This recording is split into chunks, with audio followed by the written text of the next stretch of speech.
Cosmic Diaries. This is Priya Kale, your astrologer, and thank you for being here. Today we're going to take a quick look at the week of the astrology for the week beginning April 29th all the way to May 5th, and we'll look at the daily aspects, the moon's aspects and planets. And also, before I begin, I wanted to say thank you for being here and thank you to everybody who subscribed recently. I really appreciate your support, and of course I hope you find these useful. Let's just dive into the week. So it's another big week as always. Planets are on the move. The week begins with Mars-Neptune conjunction, which I'm going to get into in a minute. But Venus changes signs, Mars changes signs, and then Pluto stations retrograde. So there are major, and there are other aspects unfolding, but there are major shifts unfolding. Our world is shifting. The tectonic plates of our life and world are rearranging themselves. So move slowly. That said, things are really stabilizing now, and we're really getting aligned with ourselves and what we want, and we're ready to step forward and go for what we want, or draw into our world what we most desire. So let's start with, I'm just going to take it day by day and run through the week.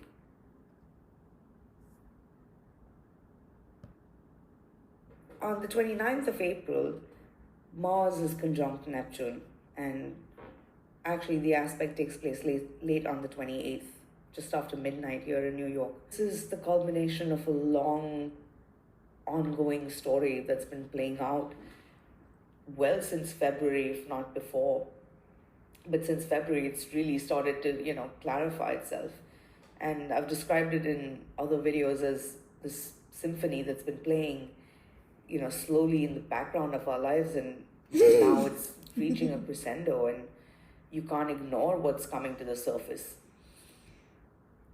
Mercury, the Sun, Venus all made conjunctions to Neptune in the recent months since February.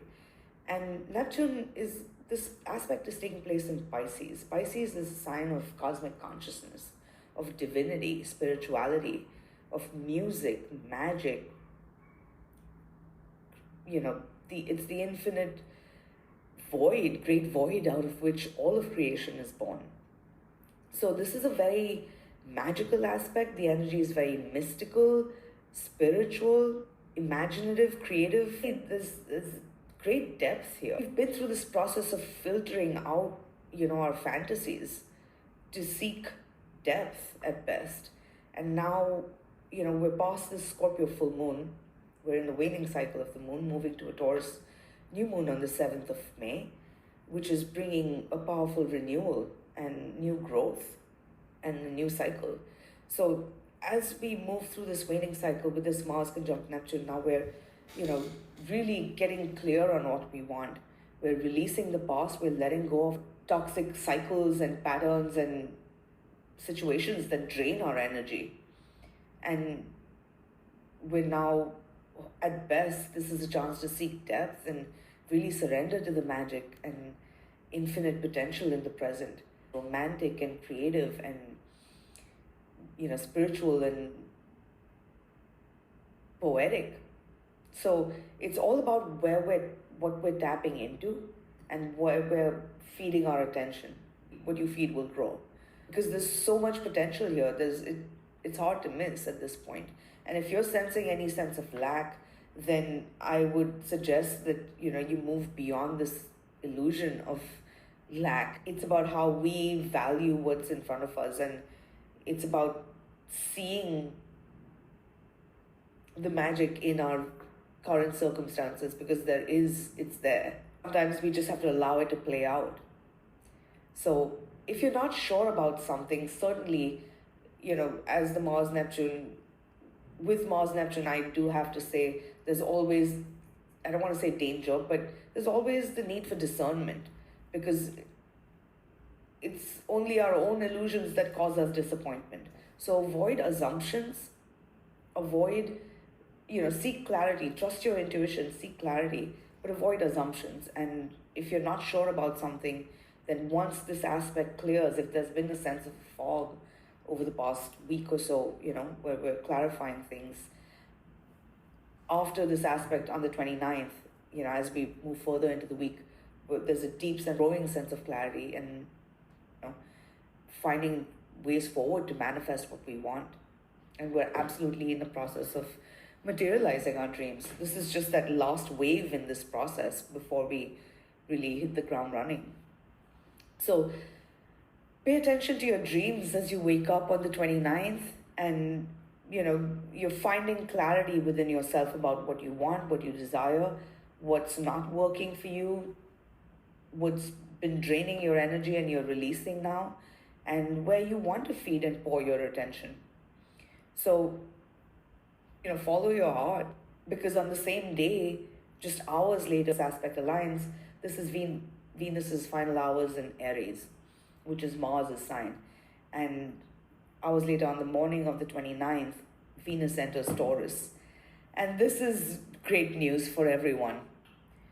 Venus will be in Taurus until the 23rd of May. This is Venus's home sign. So this is good news for our hearts, for our relationships, financial matters, for creative matters, for us to really recognize how sweet life can be. With the Sun, Venus, Jupiter, Uranus all in Taurus now, this is a chance to really slow down, take in this fleeting pleasures of life.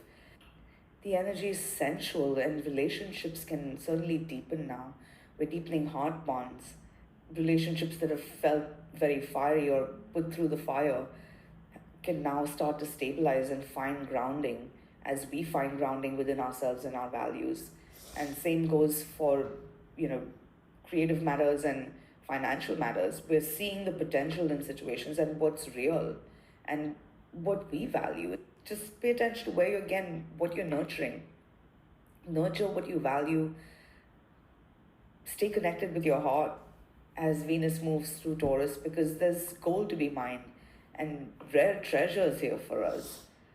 Recognizing how sweet life can be and the very real love, support, resources that are available. Relationships can start to deepen as, we find clarity within ourselves, and then we can meet others and find common ground, whether these are, romantic connections, certainly, or business partnerships, financial relationships, and creative partnerships even. And the moon is moving through Capricorn on the 29th, so it can be a very productive day as well. Follow the muse, trust your intuition, and make a lot of progress on the 29th. On the 30th, the moon continues to move through Capricorn until 11:19 a.m. Mars is about to change signs. We enter the 30th, there's this sense of us really materializing or getting clear on our ambitions and goals on the morning of the 30th. And take time to reflect on your goals, your ambitions, clarify a vision, and there's a sense that a dream is within reach, and we're materializing our dreams. We're seeing a way forward to materialize something. So it's just a matter of sharpening this vision, being true to your integrity. There's a million ways to do something, but ultimately, there are no shortcuts to success, and success is the fruit of our hard work. It's not the goal. So get aligned with a soul ambition and a soul vision, and something that, you came to this planet to do, which only you can do. And then trust that, it's not, your success is not in question. It's a matter of where you want to pour your energy and effort and time into, because you have one life. So it's not about some future gratification, because you may not even be alive for that. We don't know how long we're here. What matters, true success will come from being able to do what really brings you that sense of soul satisfaction in this moment.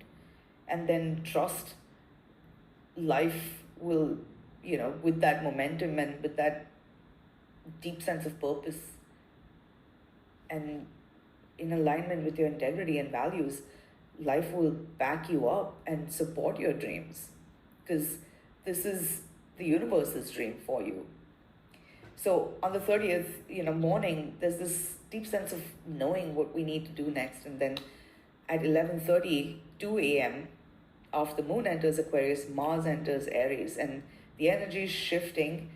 We're moving from this earthy, watery energy to fiery, passionate energy. With Mars in Aries, this is Mars's home sign, which means we're getting aligned with ourselves. So then, Mars is going to be in Aries until the 9th of June, and this is a chance to really go after what we want and get aligned with our desires and ourselves, and really have that level of self-awareness so we can navigate the coming weeks with awareness, because so much is opening up. It's just a matter of directing this energy with focus. And Mars in Aries has that laser focus. It's a warrior planet in its home sign.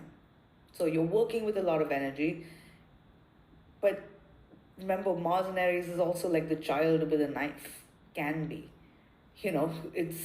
It's important that we know our own limits, so we know how far to go and when to stop.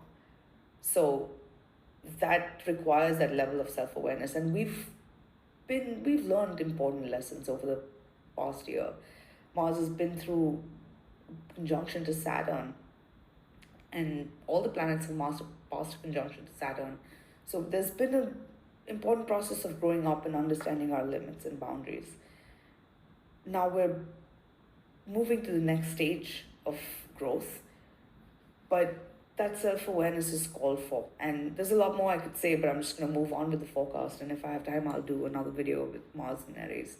But just know that, we're feeling very passionately. Once again, relationships are really getting aligned now as we get aligned with ourselves and our own desires and what we want. Be true to yourself, and then trust you can find common ground with others. Making a lot of connections. The moon will square Venus and conjunct Pluto. And this smoldering intensity that's now rising. Life is shifting very powerfully, and the things are up in the air, but at the same time, life is rearranging itself in a very powerful way in front of our eyes. The tectonic plates of our life are shifting right now because Pluto is stationary and stations retrograde on the 2nd.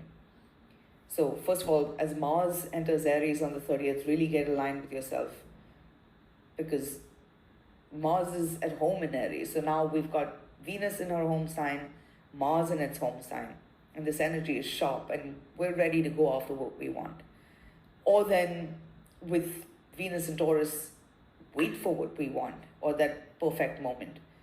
So, and Pluto's shifting. So everything's shifting. People, there's this intensity in the air. Just self-awareness is needed, and detachment.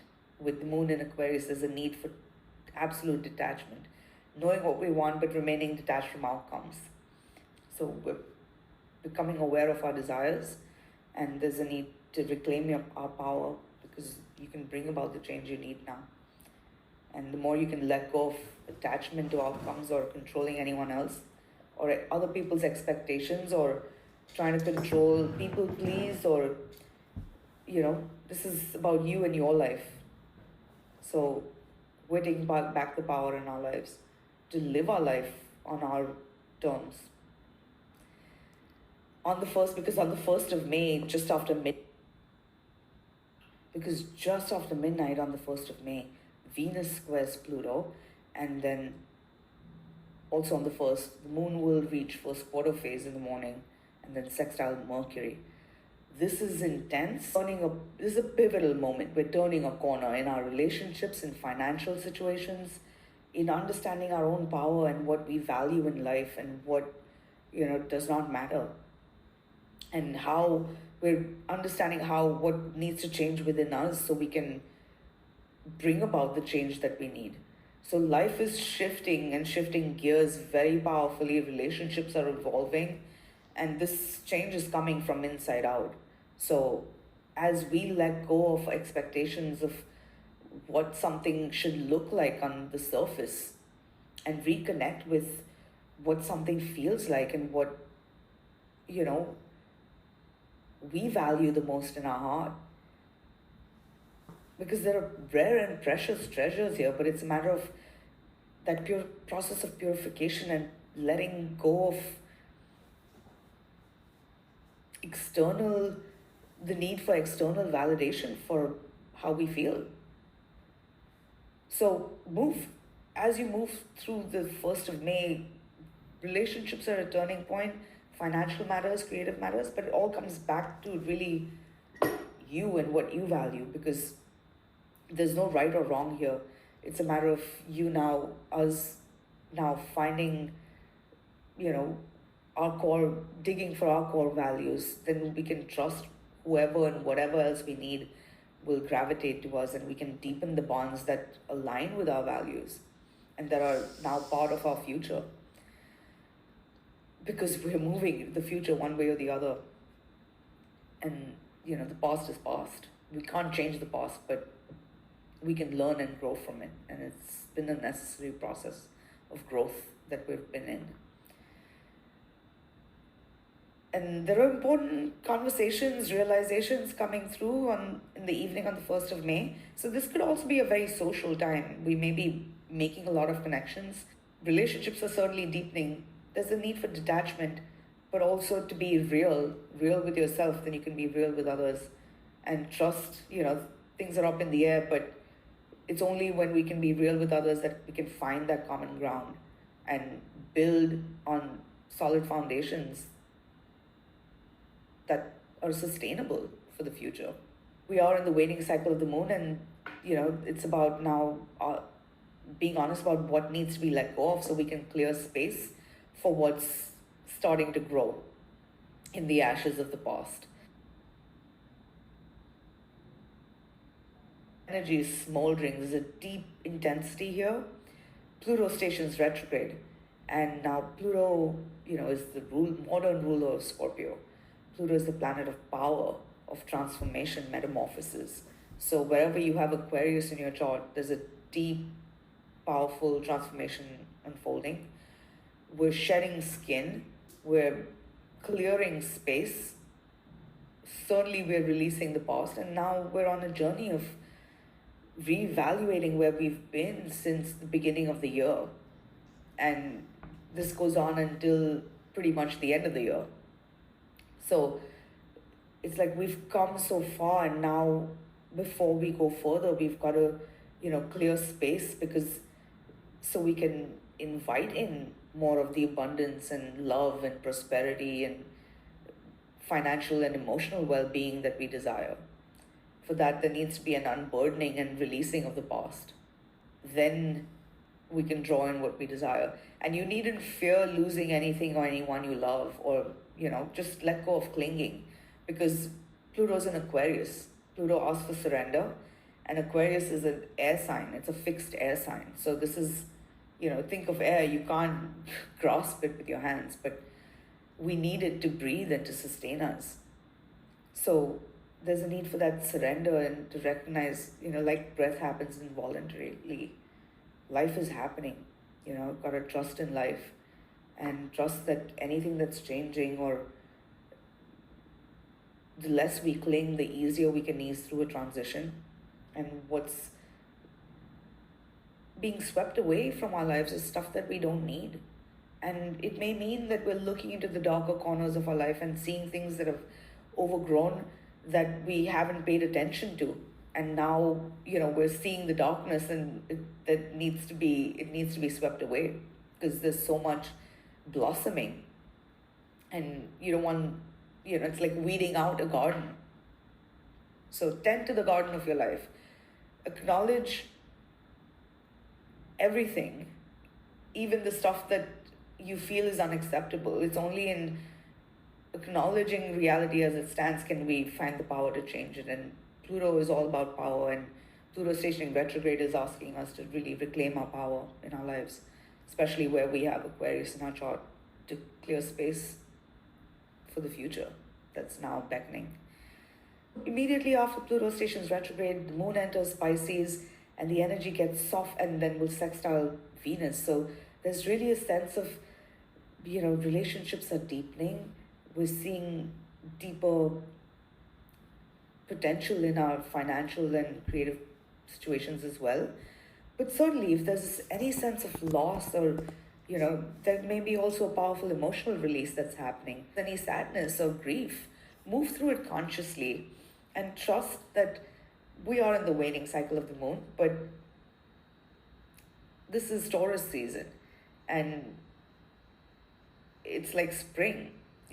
After winter comes spring. So have faith in a natural process and natural cycle of your life, because everything that's clearing out is making room for new growth.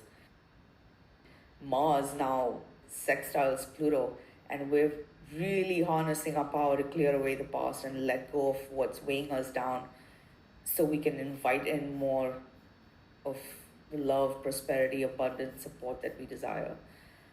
And this is us taking charge in our own lives. We can't change the world, we can't change others, and we can barely control ourselves. You move through this process consciously of surrendering the past and letting go of masks and shedding an old skin as we reconnect with who we are today and find the power to, be true to ourselves and let go of the weight of expectations of the world. We're finding a sense of ease within ourselves at best, and our own sense of authority in situations as we step over a threshold. On the 4th of May, the moon continues to move through Pisces. The energy is dreamy, sensual, romantic.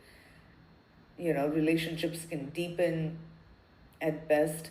If you're moving through any sense of loss or grief, move through it consciously, get grounded in your present reality, eat good food, listen to good music, take a bath, take a walk in nature, just find stuff that replenishes you and on a soul level, and just even on a physical level as well, just replenish yourself, fill your own cup.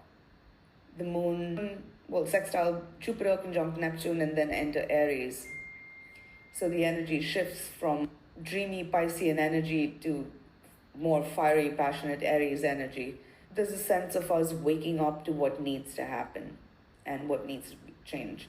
So through the 4th of May, there may be a sense of urgency that we're feeling. Still, just remember, nothing is urgent in the sense of, you need to do what needs to be done, but to what's driving you or what's motivating you. Any choices made in fear or anger, especially it's the shadow side of Aries, or any fears of abandonment, it's likely leading us in the wrong direction. There's a need for, with the moon in Aries, there's a need for trust and childlike trust, as well as self-awareness and awareness. Then we can navigate consciously without being destructive or self-destructive and, letting our fears ruin something that's budding and blossoming and needs tender care and nurturing. Move through this process of releasing the past consciously, so you don't throw the baby out with the bathwater, is what I'm trying to say. 5th of May, there are no major aspects taking place, but the moon continues to move through Aries. And that's nice because we get a day of, just being with ourselves without anything tugging at our energy. So take the 5th of May, which is next Sunday, to really just reconnect with yourself and perhaps with a partner, and really, get on the same page with another, or then at least with yourself. Actually, just overnight, moon conjuncts Mercury. So there's definitely deep insights coming through on the 5th. Maybe communication, maybe conversations. It's a great day to do that. Or to be, even just sit in stillness and meditation and quiet the mind. And, come back to yourself and what you value. Because the moon is waning. And next week, on the 7th of May, we're moving to, fertile, luscious, abundant, prolific Taurus new moon. Just really bringing us a sense of stability in our connections within ourselves and giving us a chance to heal our sense of self-esteem and grow in a true sense of self-esteem as the weeks progress. So as you move through the 5th of May and the weekends, a lot has happened and a lot has shifted through the week. So take the time to really integrate everything that's come through and be honest with yourself above all. And then, trust all the answers to all the questions that you need are already within you. And certainly, if you have questions with Moon and Aries, be willing to ask. Be childlike rather than have assumptions. So you don't have to make accusations or anything if you're upset about something, especially, because reality is sweeter than we think. So I'll stop there for now, but that's the week in a nutshell. And I hope you found that useful. And I hope you listen in through the week to check in. That way, sometimes it makes more sense during the week as things are happening. But thank you for watching. And if you're still here, certainly thank you so much for being here. And do like the video if you liked it, and sign up to the channel. And I'll catch you next time. Namaste. Bye for now.